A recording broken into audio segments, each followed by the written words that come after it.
श्री गोवर्धन पर्वत भी बोले श्री राम। दारुक सिर थपड़ाया। विदुर जी को बहुत चिंता हुई। विदुर जी कुंती के पास गए और कहा, चिरंजीवी पुत्रों को जन्म देने वाली भारी संकट उपस्थित है। भगवान आए, संधि करवाने की चेष्टा की, नहीं हुई। भगवान का अपमान हुआ, कैद करने की, बंदी बनाने की चेष्टा की, अब वो वापस चले गए। मतलब युद्ध पक्का, और युद्ध पक्का तो मुझे केवल डर है कर्ण से। गांडीव धनुषधारी अर्जुन से अगर कोई लड़ सकता है तो कर्ण लड़ सकता है। मेरे हृदय में बड़ा शोक उत्पन्न हो रहा है। ये धृतराष्ट्र बूढ़े हो गए हैं, पर इनकी बुद्धि अभी लोभ से ग्रसित हो रही है। कैसे इनको समझाऊं? मेरा हृदय बड़ा अशांत हो रहा है। भीष्म पितामह, द्रोणाचार्य, कर्ण, ये सब दुर्योधन के साथ हैं। कोई उपाय नहीं दिखाई दे रहा। विदुर जी की आंखों में आंसू आ रहे। कोई उपाय नहीं दिखाई दे रहा जिससे मैं इस युद्ध को रोक सकूं, इस जनसंहार को रोक सकूं। कर्ण बहुत बलवान है, मैं अंदर से जानता हूं। कुंती जी ने कहा, आपको भी अभी तक एक बात मालूम नहीं है, वो बात मैं बताती हूँ। मैं जब पिता के घर में रहती थी तो साधु सेवा का मुझे अधिकार मिला था कि आए हुए अतिथि सेवा को। तो उस समय महान तप के धनी दुर्वासा ऋषि आए और अतिथि सेवा मुझे मिली। जैसा सावधानी से सेवा करनी चाहिए वैसी सेवा की।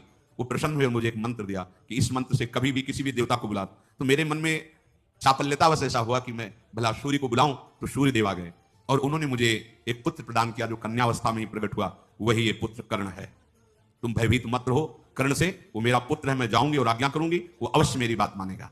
विदुर जी को प्रसन्नता हुई कि यदि ऐसे युद्ध रुक जाए तो बहुत अच्छा है। माता कुंती, समय कर्ण का एक निश्चित था।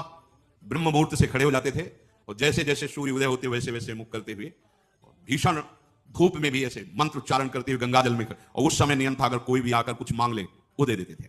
ठीक उस समय माता कुंती गई, देखा दोनों भुजाओं को भगवान सूर्य की तरफ ऐसे किए, गंगा जी में खड़े हुए मंत्र जाप कर रहे हैं। नजदीक गई तो छाया सी दिखाई दी। मुड़ करके कर्ण ने देखा तो कहा, राजमाता आपके चरणों में प्रणाम है।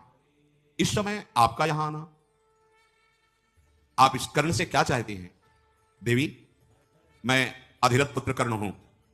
यह बात आपको पता है क्योंकि भगवान ने बताया ना, इसीलिए वो भी कड़वा बोल रहा है। मैं अधिरथ पुत्र सूत पुत्र कर्ण हूं, यह बात आपको पता है? हाँ, तो ये सूत पुत्र कर्ण आपके चरणों में प्रणाम करता है।